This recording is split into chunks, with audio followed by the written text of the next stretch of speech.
This program is brought to you by Ignite TV. Now you're in command. Visit Rogers.com for more details.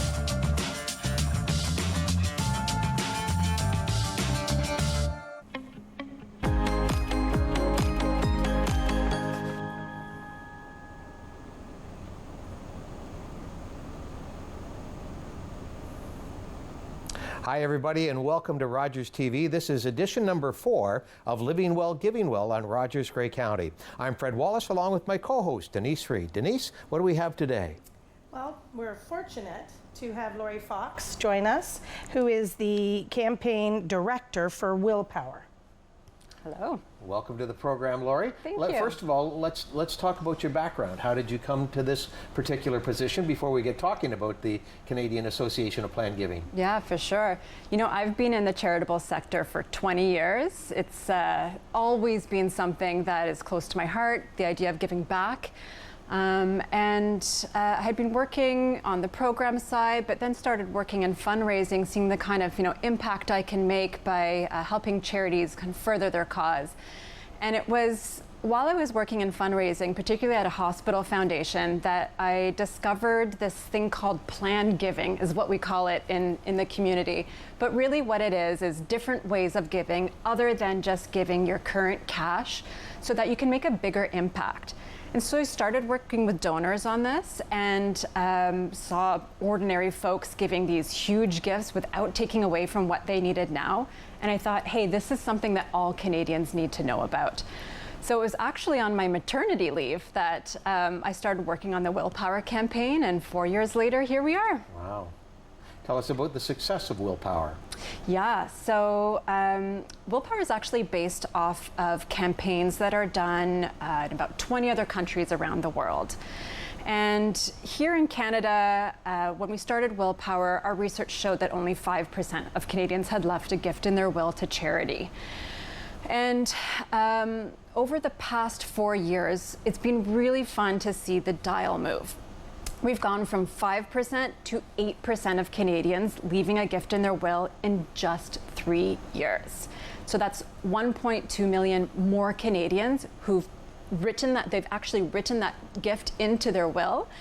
And that's about $38 billion for social good in this country. So when we talk about impact, you think about, how big a chunk of change that is to solve some of our most entrenched issues like homelessness, environmental degradation, the healthcare system. I could go on. Yeah. So we had Andrew Drury from Own Sound, a lawyer, was talking about wills. Yeah. And saying that his experience is that not a lot of people yet are putting into their wills. And he did explain how it really is an easy process to do. It isn't as daunting as we think it is. And I think that that's what you're trying to encourage, is to put it in your will in order to be able to, take care of your family. Of course. But also give to charity. Yep. Yeah, so Willpower is this public awareness campaign. It's our awareness campaign in Canada to just show Canadians how they can give in a different way and make a bigger impact. For example, you can leave a donation in your will to charity, and I think a lot of people don't realize that in reality, when you die, your home, what's ever left of your RSPs, if you've got a life insurance policy, all of that turns into income. And that can be a really big chunk of change. Of course, we want to leave an inheritance for our loved ones. Family comes first. But if you think of what 1% in your will could look like, for most people, that's a 5-figure gift. I think the last stat that I saw in Canada was the average Canadian was able to leave around $35,000 to charity in their wills. I mean, when else would we be able to leave that kind of a donation. I mean, you feel like a celebrity philanthropist when you're giving that much. We talked on an earlier program because Denise had $1 million and leaving 1% was $10,000. So thank you very much, Denise. And have you found this to be a hard sell? I know you're happy that you've moved the needle, but did you find it initially, certainly, was it a hard sell?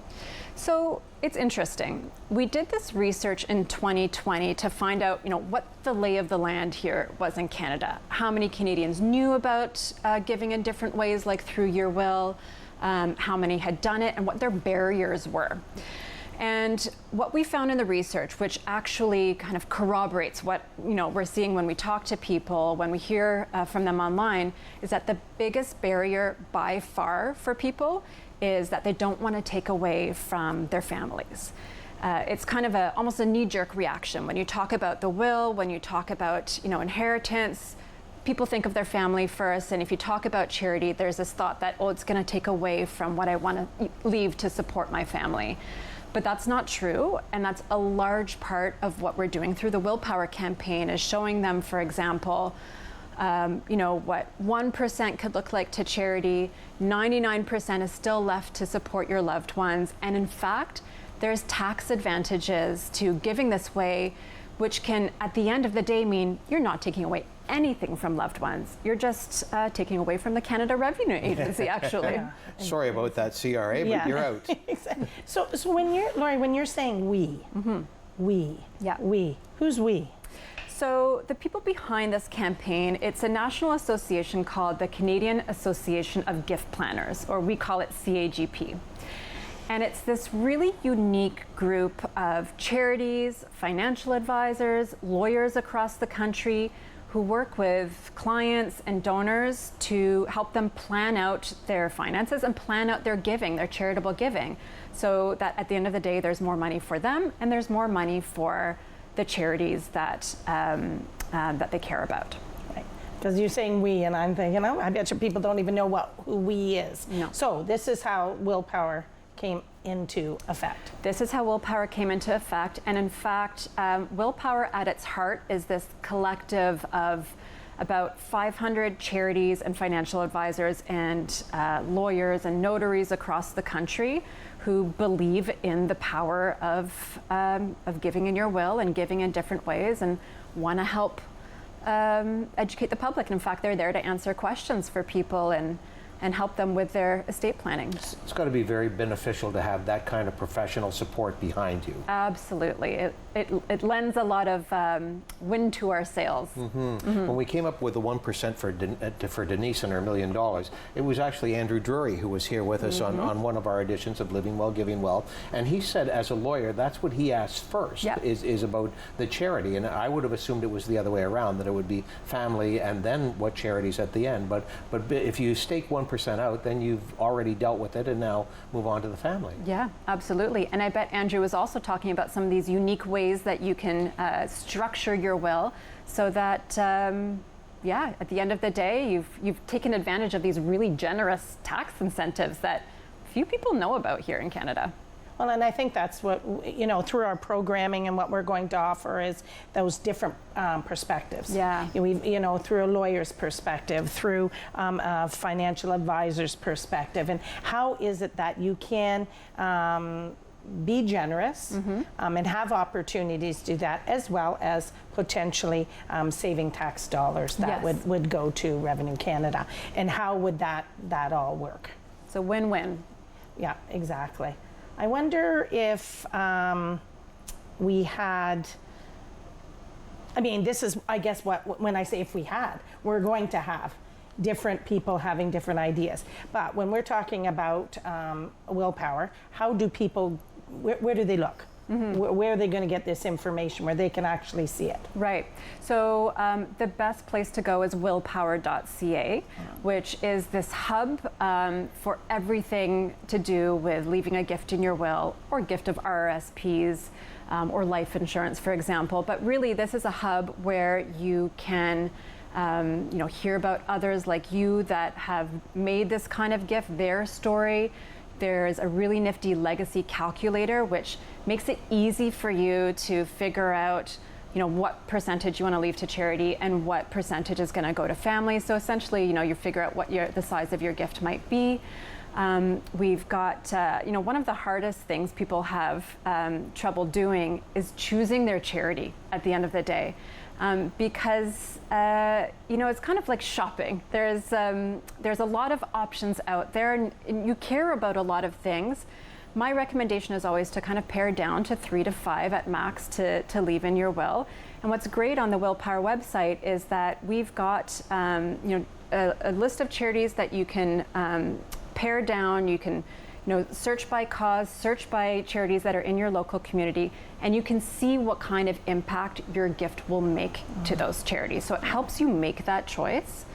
And of course, we've got the financial advisors, many who offer free consultations.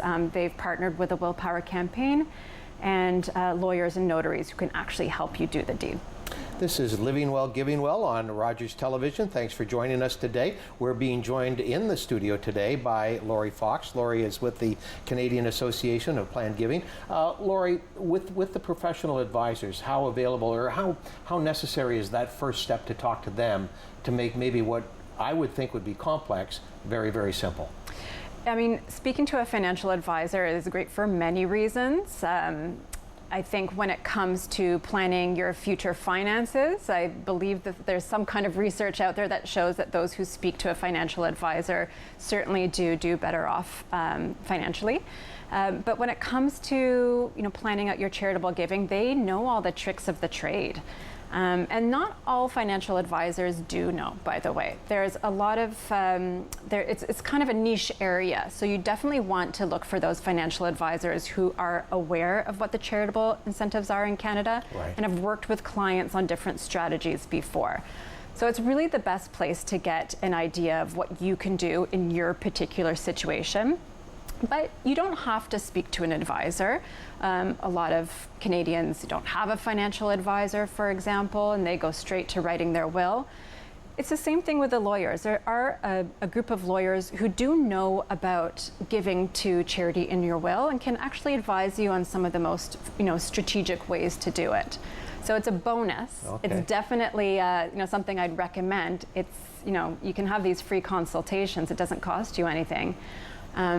But you can also skip it if you need to. Okay. Yeah. And from a CRA standpoint, or from your financial advisor standpoint, what are we talking about in savings or incentives if I leave money to the skating club or the Philharmonic Society or a local Rotary Club, for example? Yes. So, I mean, it really depends on the situation, and it depends on the type of gift that you're going to leave. For example, let's say your financial advisor or your lawyer recommends that you leave appreciated securities in your will. So, publicly traded stocks that you've had for 20, 25 years, that you might choose to actually gift to a charity because you'll avoid the capital gains tax, and you'll receive a charitable tax credit worth about 50% of the gift that can help pay down what will be very significant taxes on your estate that your loved ones would have to take care of. Right. Yep. So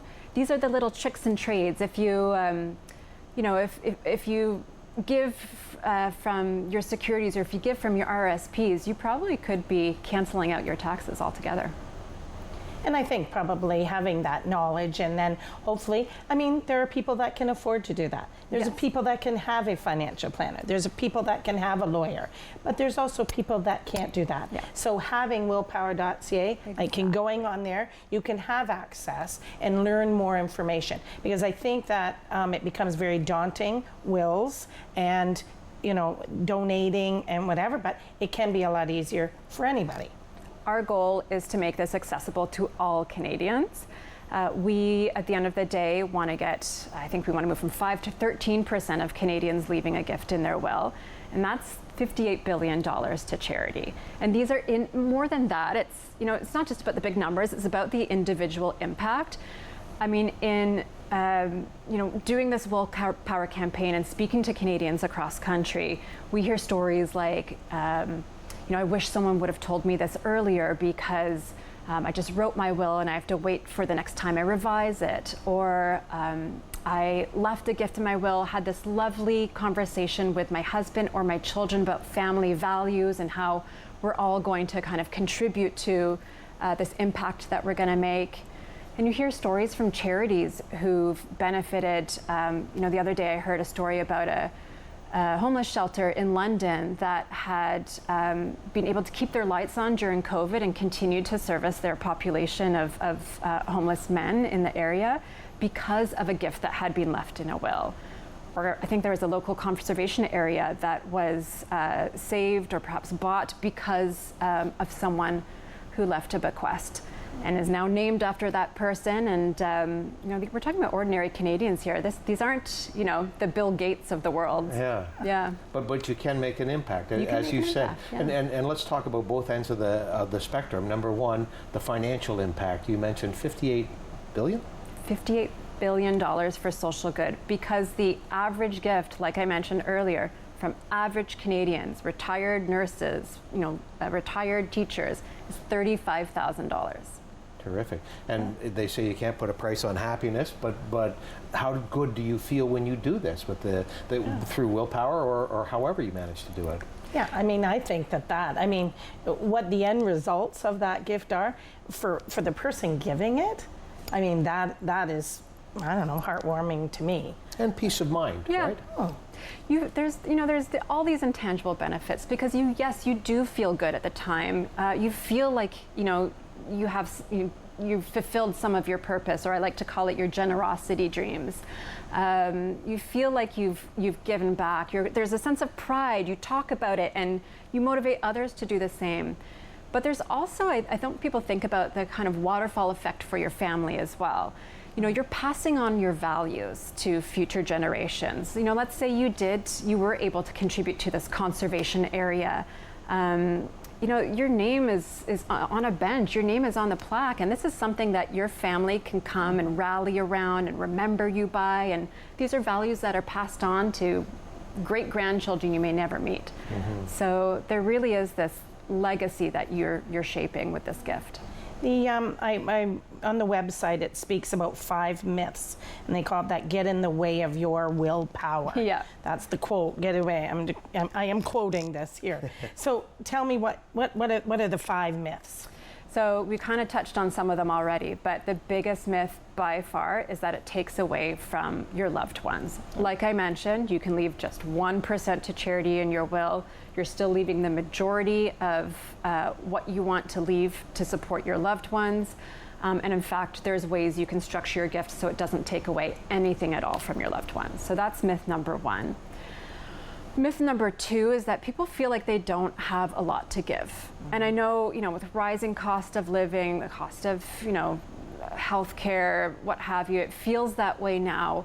But, when you think of the average price of a home, when you think of, many people leave money left in their RSPs, maybe people have life insurance, probably you're going to have a big chunk of change left over, and you're able to give more than you would be able to give during your lifetime is the truth of the matter. Number 3. Number 3. 1 and 2 are big enough, but now we're going to move to 3. I know. Along the same lines, people just don't feel like they don't feel rich, and they don't feel like a celebrity philanthropist and can't do this, which as we've already shown is not the case. And then number 4, a lot of people have already written their will and they feel like there's no going back. But as lawyers will tell you, it's actually really important to revise your will or to at least look at your will every 3 to 5 years to see if there's been an update, an executor has died, for example. So that's a time to put a gift in your will. And then number 5 is really about not being able to see the impact in your lifetime. Okay. But the really nice thing about charities is that they'll pull you in. You're part of the family when you make this kind of gift, and they'll show you what your impact will achieve. This is Living Well, Giving Well on Rogers Television. I'm Freddie Wallace along with Denise Reid. Our guest today is Laurie Fox from the Canadian Association of Planned Giving. We're going to have a little video here from Huron Hospice, and then we'll be back with more of Living Well, Giving Well on Rogers Television. Hi, I'm Will LeGrand and I'm the Community Engagement Coordinator for Huron Shores Hospice. Huron Shores Hospice provides compassionate end-of-life care in a home-like environment. And in this home-like environment, they're able to live out their final days well, outside of a hospital setting that might be a little more cold and clinical. In the hospice setting, they are provided with around-the-clock care from medical and nursing staff, as well as PSWs and our comfort care volunteers. Our hospice provides a home-like environment where the family members of individuals facing end of life can simply be family members because they know that their loved ones are taken care of by our medical nursing staff and our comfort care volunteers. When they come to visit their family members, they can just be a husband, a wife, a daughter, or a friend.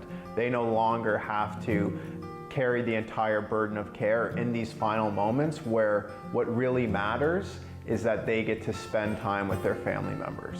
Huron Shores Hospice isn't entirely funded by the province, so we rely deeply on our community's generosity and support. There are many ways to donate to Huron Shores Hospice. Every year we host several fundraisers, our Hike for Hospice in the spring, as well as our Handbags for Hospice gala in the fall. These are great events that bring the community together, but in addition to that, you can become a monthly donor through our monthly giving program. That way, we can count on your donations and be able to plan and budget accordingly. You're also able to make memorial donations to Huron Shores Hospice in the name of a loved one. And if you have your own idea for a fundraiser that you would like to go towards Huron Shores Hospice, we're happy to work with you to make it happen.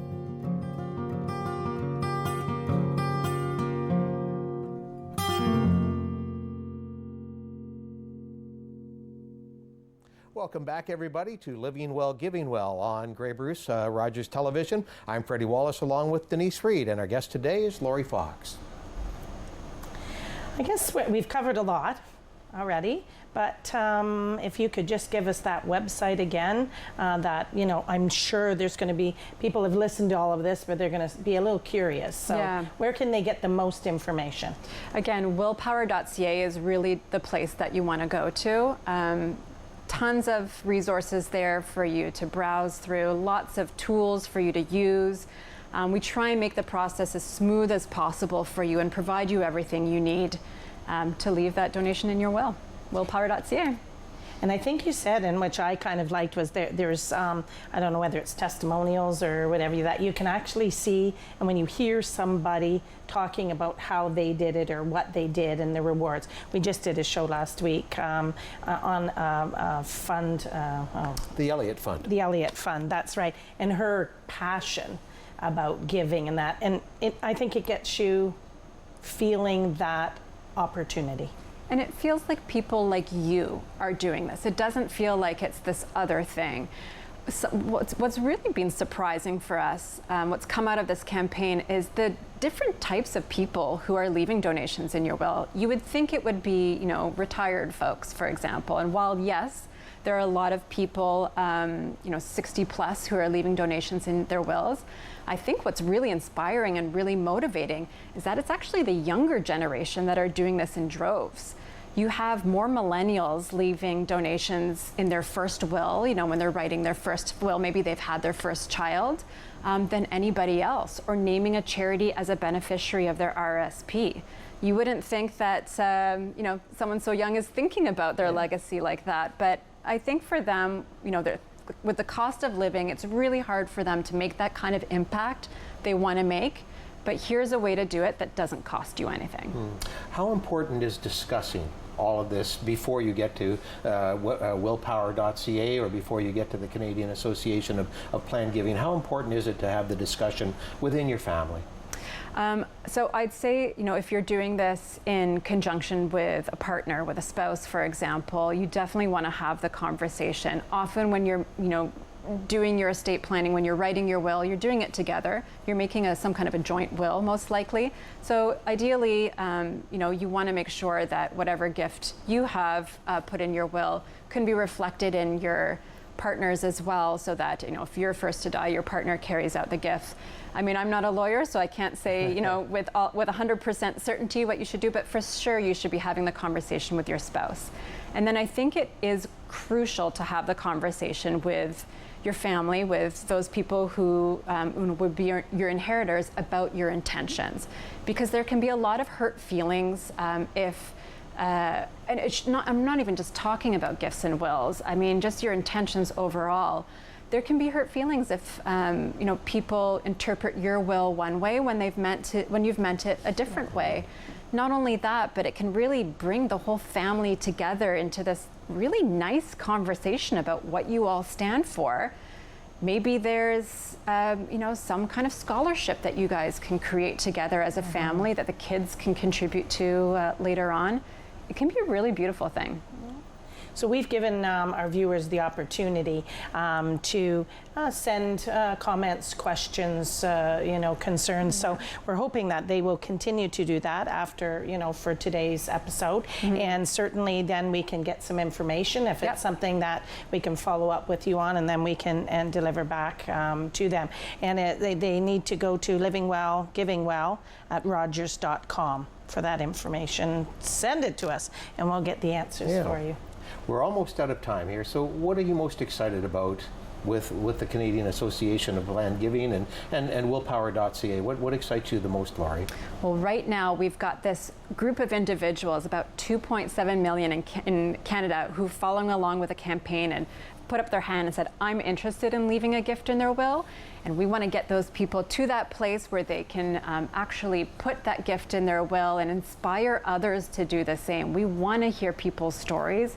We want this to be kind of a snowball effect. So I think, to answer your question, what I'm most interested in is that there is definitely this upward momentum and a strong group of people who are taking action. And while you're excited about it, people doing their wills, sure, I know people are reluctant about doing the will, right, and the end of the line, but there should be a level of excitement as well.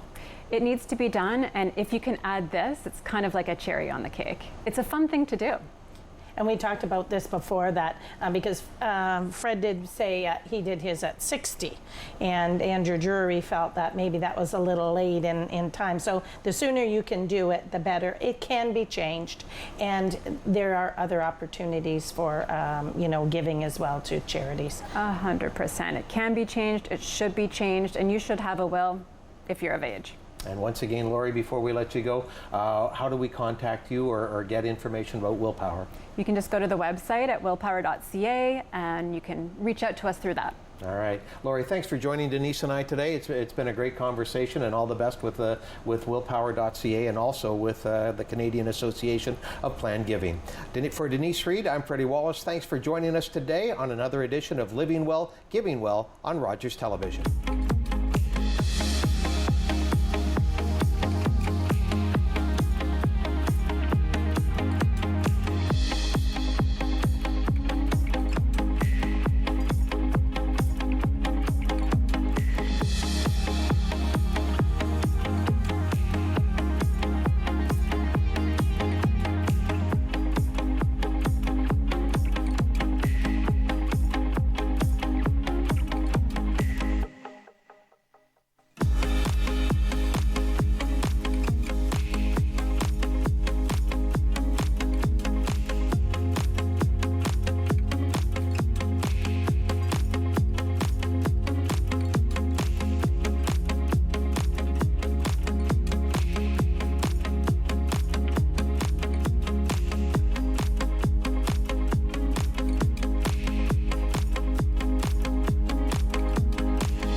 Connect with us by visiting our website or email us at comments@rogerstv.com.